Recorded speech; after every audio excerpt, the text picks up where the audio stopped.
ମୁଁ ଆଜି କେତେ ଦିନ ପରେ ଗୋଟେ ଜିନିଷ ଖାଉଛି। ଗାଁରେ ଖାଉଥିଲି, ଏଠି ଆଉ ଖାଇ ନଥିଲି କେବେ। ଇଏ ଦେଖନ୍ତୁ, ଇଏ କ'ଣ ହେଲା କହିଲ? ଇଏ ହେଲା ଆତ। ଆତ ଆପଣମାନେ ନିହାତି ଖାଇଥିବେ। ତ ଏଠି ଆତକୁ କହନ୍ତି ସୀତାଫଳ। ତ ମୋତେ ଏତେ ଦିନ ପରେ ଦେଖାହେଲା ଆତ ମିଳିଲା ମାର୍କେଟରେ। ତ ମୋର ମନ ହେଲା ଯାଉଛି ନେଇକି ଖାଇବି। ଆଉ ମୋତେ ବହୁତ ଭଲ ଲାଗେ।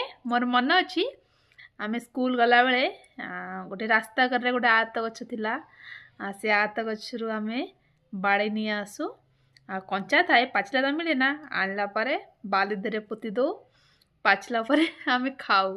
ତ ବହୁତ ଭଲ ଲାଗେ ଆତ ଖାଇବା ପାଇଁ। ତ ମୋତେ ଦେଖିଲା ପରେ ମୋତେ ମନ ହେଲା ମୁଁ କିଲେ ଆତ ନେଇକି ଆଇଛି ଖାଇବି। କାହିଁକିନା ମନ ଶାନ୍ତି କରି ଖାଇବି ନା, ଏତେ ଦିନ ପରେ ଖାଉଛି। ତ ଆପଣଙ୍କୁ ଆତ ଭଲ ଲାଗେ କି?